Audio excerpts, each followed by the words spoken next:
কি আমাকে সবাই ভুলে গেছো তো? আমি জানি অনেকেই আমাকে ভুলে গেছে। আবার অনেকে হয়তো মনে করেছো সহেলি বোধহয় YouTube করাই ছেড়ে দিয়েছে। হ্যাঁ, ঠিকই আমি ছেড়ে দিয়েছিলাম। কারণ কি সময় পাচ্ছিলাম না। আর সমস্তটা গুছিয়ে করে উঠতেও পারছিলাম না। তবে এখন থেকে চেষ্টা করব দৈনন্দিন জীবনে আমি যা করি রান্না-বান্না, সারাদিনের activities কিছু তোমাদের সঙ্গে শর্টস এর মাধ্যমে শেয়ার করার। তো আজকে আমি সবার ফার্স্টে আদাটাকে পেস্ট করে স্টোর করে রাখলাম। এটা খুবই একটা কাজের জিনিস। রান্না করার সময় সময়টাকে বাঁচিয়ে দেয়। আর আমি এখন রান্না করছি হচ্ছে চিকেন কষা। চারিদিকে গ্যাসের যা অবস্থা তাতে এখন ইন্ডাকশানই ভরসা। তো আমিও আজকে ইন্ডাকশানেই রান্না করছি। জানি না কেন ইন্ডাকশানের রান্না আমার আগে অতটা স্বাদ লাগতো না। কিন্তু এখন মোটামুটি ভালোই লাগছে, খারাপ লাগছে না।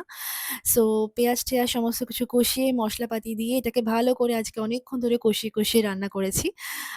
চিকেন নরমাল আরকি সবাই যেরকম রান্না করে সেরকমভাবেই করেছি। এক্সট্রাঅর্ডিনারি কিছুই নয়। লাস্টে কিছুক্ষণ নামানোর আগে টমেটোর ৪ টে টুকরো দিয়ে দিলাম যাতে করে টেস্টটা একটু টক ঝাল মিষ্টির মধ্যে হয়। না মিষ্টি না, টক আর ঝালের মধ্যে হয়। টকটা আবার বেশি হলে পরেও কিন্তু ভালো লাগবে না। ব্যালেন্স থাকা চাই সমস্ত কিছু।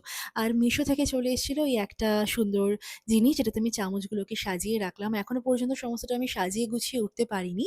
তোমাদের সঙ্গে শেয়ার করব। পরবর্তী সময়ে আরো অনেক ভিডিও তোমরা জানিও কেমন লাগলো। সলি